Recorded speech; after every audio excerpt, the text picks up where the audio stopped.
The Tale of Two Halves. How we feeling? I'm in a glass case of emotion!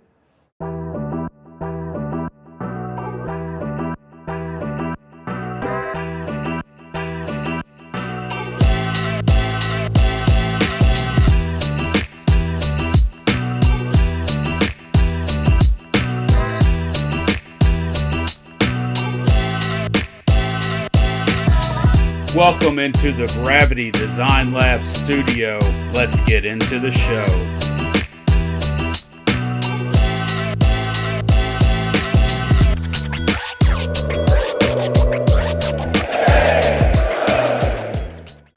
Oklahoma State completes the comeback after Arkansas was up 21-7 at halftime. Could have been 28-0, but dropped a and that, I mean, you think about that. That would have been a crushing blow to Oklahoma State if we would have gone up 28-0. But Tyron Broden dropped a in the hands. Granted, it would have been an awesome catch, but it hit him in the hands and he dropped it for a touchdown.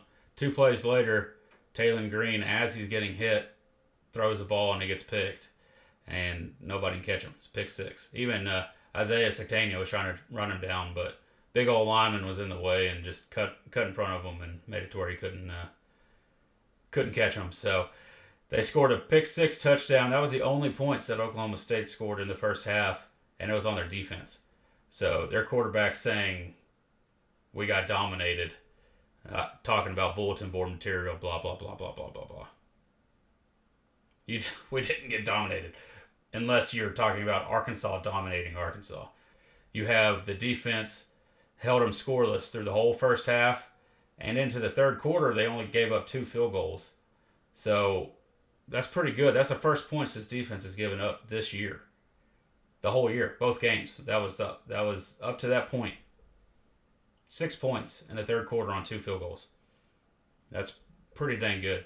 And you talk about they have a Heisman potential running back in Ollie Gordon, who's a stud. I mean, that's Austin and I talked about that in the pregame, that if we can limit him, we got a good chance. And we held him. We held him to 49 total yards, 12 on the ground, 12 of which came in overtime, in the second overtime, on one run that he got loose, and he scored his first touchdown on the ground. I mean, that's how do you let that happen? As an offense, your defense is playing their guts out for you. You gotta move the ball. Now I understand. There was some protection issues. There were some snap issues that we didn't anticipate seeing. Your running back that was just a stud. I mean, he averaged over 6 yards a carry. You gotta step up. And special teams, very, very real cost this game. Now we had a great punt. That was exciting to see that we hadn't had an opportunity to see the punter until this game, and he put him down inside the 5-yard line on a punt, on his first punt of the game. So I mean, that was pretty impressive. That was nice, and that was good to see. And because it's something that's an area that haven't necessarily struggled with, but it hasn't been as good as it could be, for sure. So you have that, and you have your returner gets bumped on the first time with one of his own guys. Second time, he calls for a fair catch, and he gets hit at the knees by the same guy. The same guy did it twice.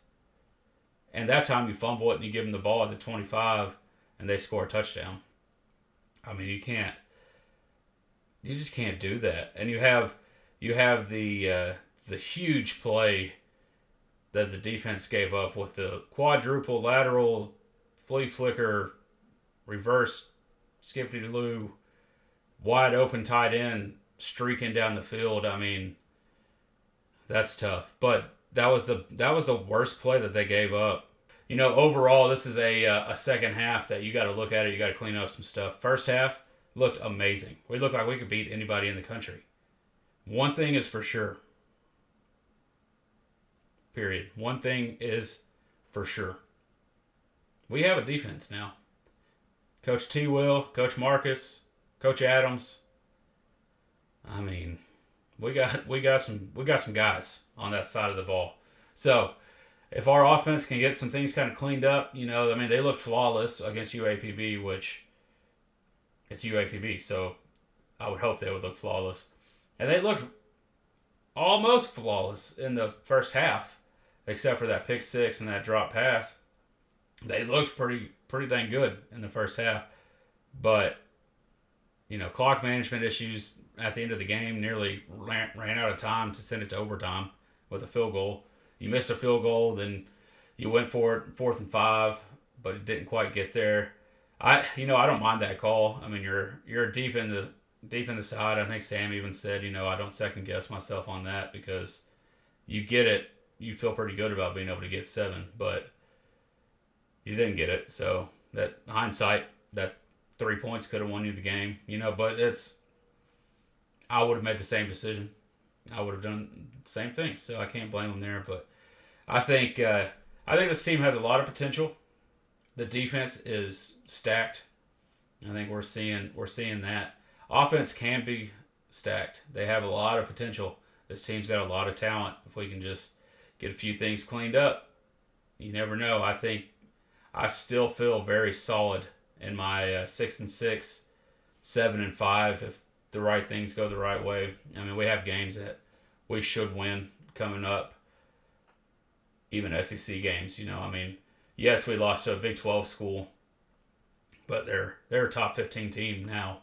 So, and it was at their stadium. We beat ourselves. If we can beat Arkansas, we can beat anybody, I think. How do you hold a Heisman-level running back to 49 total yards with 2 overtimes and not pull it out? We'll see what comes up. This isn't the recap that I was hoping to be able to make at that first half. I thought we were going to be coming on here with some excitement.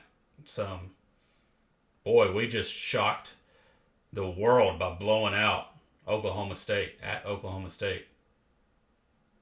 Didn't happen. Unfortunately, couldn't complete it. But we'll see. We'll see where the talent takes us. We'll see if the defense is enough to get us a few. I think it will be. It'll be enough to keep us in every game for sure. I don't see us getting blown out at all this year. So we'll see where it takes us. But until next time, stay blessed, stay passionate, and tell somebody you love them. Don't forget to like, comment, subscribe. I appreciate you being here.